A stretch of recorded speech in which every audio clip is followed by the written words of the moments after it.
ఏడాదిగా ప్రయత్నించిన సంతానం కలగలేదా? Noah IVF లో ఉచితంగా సంప్రదించండి. మొత్తం వినేశావా? బాస్టర్స్, మీ దుర్మార్గం గురించి నా తమ్ముడు చెప్తుంటే చెవిటివాణ్ణి అయ్యాన్రా. వాడు నిజం నిరూపిస్తానని చెప్పినా కూడా మూర్ఖుల్లా ప్రవర్తించాను. చాలా సంతోషం. ఇప్పుడు ఏంటట? ఒక కలెక్టర్గా మీలాంటి వాళ్ళని ఎలా పనిష్ చేయాలో నాకు బాగా తెలుసు. ఇప్పుడే మీ ఆటలు కట్టిస్తాను.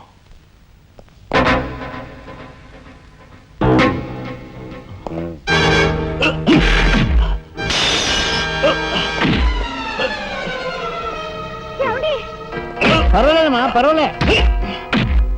పర్వాలేదమ్మా. ఏమిటే గిల్చుకుంటున్నావు?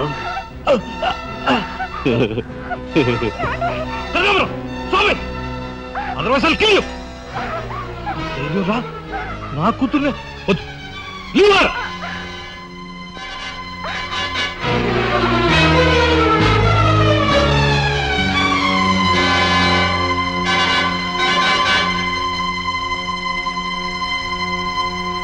వారిని తసారావుల బొడ్డు ఎస్పీ, నీకు వెండి పళ్ళం పట్టుకోవడమే తెలుసు అనుకున్నాను కానీ పిస్తూలు కూడా పట్టుకోగలవన్నమాట. సిద్ధాంతి, ఈ పిచ్చి మొండ నీ దగ్గర ఉంచి. అయ్యా, నాకు ఒకటి అనిపిస్తుందండి అయ్యా, అని ఈయన గోండాకి ఎక్కువ, పోలీసుకు తక్కువ. మంచి మాట అన్నావయ్యా. ఏమయ్యా ఎస్పీ, లంచానికి మంచం వేసే నీకు మమ్మల్ని నిలదీసి ప్రశ్నించే అర్హత ఉందా? ఏ పాపం ఎరుగని నా భర్తని ఎందుకు ఇలా హింసిస్తున్నారని ప్రశ్నించే హక్కు నాకుంది. ఏమిట్రా అది అలా రెచ్చిపోతుంది? అది మందరికి ఎక్కువ, కైకి తక్కువ. ముందు దాని సంగతి చూడు. దీని మీద నాకు ఎప్పటి నుంచో కన్నుందన్నయ్యా.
బయటపడ్డాడండి. నిజంగా మాట్లాడేడే. కక్షతో వచ్చావా, సాక్ష్యంతో వచ్చావా? జాతికి మహాత్ముడు అందించిన శాంతి సంకీర్తన రఘుపతి రాఘవ రాజారావు. దానికి గుర్తుగా నా తండ్రి మా ముగ్గురు అన్న తమ్ములకు ఆ పేరు పెట్టుకున్నాడు. రఘుపతిని ఆల్రెడీ వల్లకాటికి పంపేశాను. రాఘవకు లోపల పాడి కట్టిస్తున్నాను. ఇక నిప్పుతో వచ్చిన నిన్ను. అది నిప్పు కాదురా, చితి. మీ అన్న తమ్ములిద్దరి కోసం నువ్వే ఏర్పాటు చేసుకుని చితి మంట. ఆ మంట ఆరే లోపు మిమ్మల్ని ఇద్దరిని అందరూ సజీవ దహనం చేయకపోతే నేను కాలధర్మం చేసిన రఘుపతికి తమ్ముడే కాదు, వృత్తి ధర్మానికి కట్టుబడే రాఘవకు సోదరుడే కాదు. ఏ అన్న కోసం చెయ్యని నేరానికి 6 నెలలు జైలు శిక్ష అనుభవించొచ్చావో ఆ అన్న పరిస్థితి చూడు.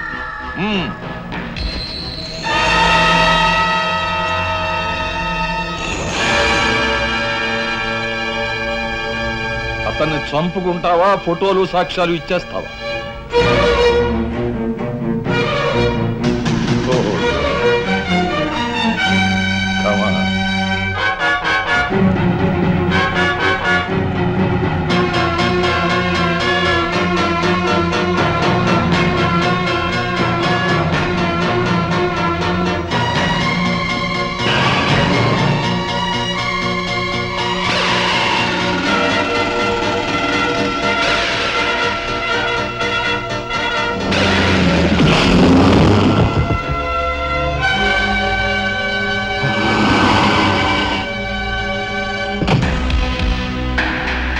ఎవరివే నువ్వు?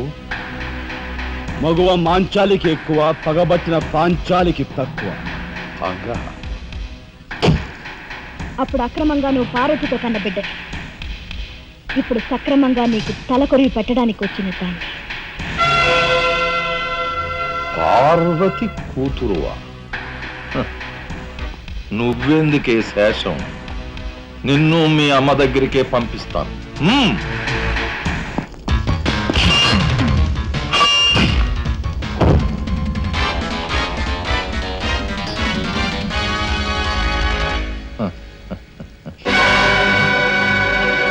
Damn it!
ఊరుకోమ్మా, ఊరుకో. అమ్మ లత,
రాజా, ఆ కనకాంబరగాడు మన వాళ్ళని తీసుకుని లారీలో సిమెంట్ ఫ్యాక్టరీ వెళ్తున్నాడు.